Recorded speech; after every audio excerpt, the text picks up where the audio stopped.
很长时间没有做蛋黄酥了。春天的时候我出过一个普通蛋黄酥的视频，那今天做一个有颜值的螺纹蛋黄酥。自己吃当然选用新鲜的咸鸭蛋了，买的现成的蛋黄不太好吃，把蛋黄外层的这层膜去掉，放在烤盘内，在它的表面喷一点白酒去腥，180度给它烤8分钟。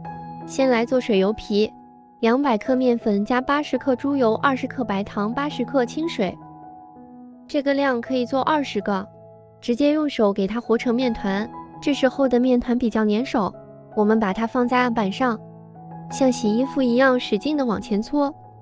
我们需要给它揉出手套膜，大概揉了10几分钟，把面团扯开，有这样薄薄的手套膜也就可以了。稍微整理一下面团，把它裹在保鲜膜内醒半个小时。再来做一个油酥，面粉180克，猪油90克，用手给它抓拌均匀，最后成一个面团。今天做2个颜色的，所以把它一分为2，其中一块放3克抹茶粉，给它揉匀，裹上保鲜膜也是醒30分钟。另一块面团放3克红曲粉，同样裹上保鲜膜醒30分钟。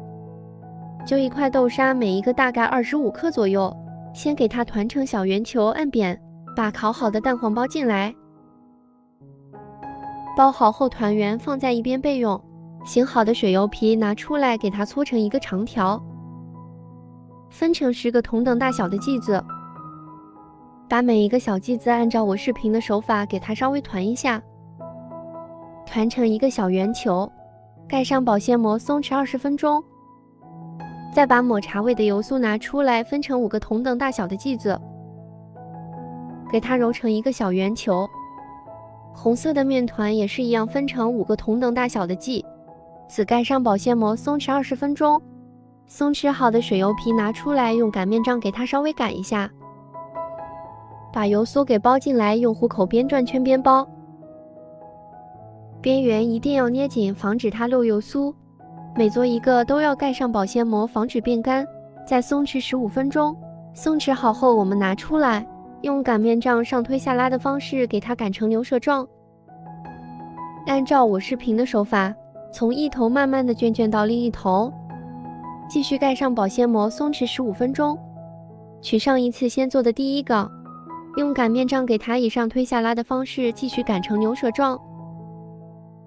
同样还是和上次一样，从一头慢慢的往另一头卷。卷好后一定要盖上保鲜膜，防止变干，继续松弛15分钟。取出上一次第一个做的，用刀慢慢的从中间一劈两半，这个层次还是不错的。切过的那一面朝下，用手按压一下，拿擀面杖给它擀一下，记得这个动作一定要轻哦。最后再把边缘稍微擀薄一些，把裹好豆沙的蛋黄放进来，同样用虎口边转圈边收紧，最后给它捏紧时，防止烤的时候露出来线。一个蛋黄酥就包好了，再切一个红色的也是不错的。全部包好后，我们给它放在烤盘内，烤箱一定要提前预热，上下火160度烤半个小时。很快蛋黄酥就烤好了，看看这个颜值还是很高的，螺纹也特别的清晰。我们掰开一个看看里边怎么样，真的是好酥呀，酥的掉渣，咬一口下去真的是太好吃了。这个蛋黄酥除了做起来有点麻烦，其他的没有任何一点毛病。有时间的话，你也可以试试这个做法。